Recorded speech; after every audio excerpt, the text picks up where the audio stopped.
Guys আমরা এখানে একটা অফার পেয়েছি, ঠিক আছে? সে অফারটা কি না, মালিক যে লজের মালিক সে আমাদেরকে বাইক দিচ্ছে घूरते जावा दिच्छा नहीं दे रहा है कि भाई कंफर्म नहीं है लॉकडाउन, कोई कंफर्म नहीं है। बस हम उनको पूछा है, वो कह रहे आप आओ मैं आपको बताता हूँ। मतलब किराए पे मिल गई तो अच्छी बात है, रेट पर, नहीं तो টোটো পেয়ে जाना पड़ेगा है না। বাইকটা দিলে তাকে অনেকটাই সুবিধা হবে, অনেকটা দূর ঘুরে ঘুরে ভিডিও বানানো হবে, আমার ঘোরাও হবে। जो आपने खुद की बाइक लेके नहीं आया ना, इसलिए बंद करो। क्या वैसे कुछ नहीं,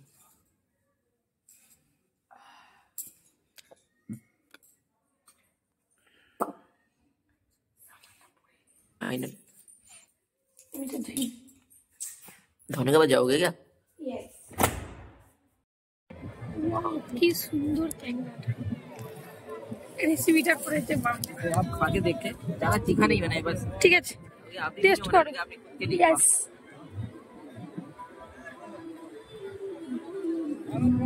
সুন্দর লাগছে। আর এখানে এই যে স্কুটি চালানোর জন্য প্রথমে দিতে হবে 200 টাকা।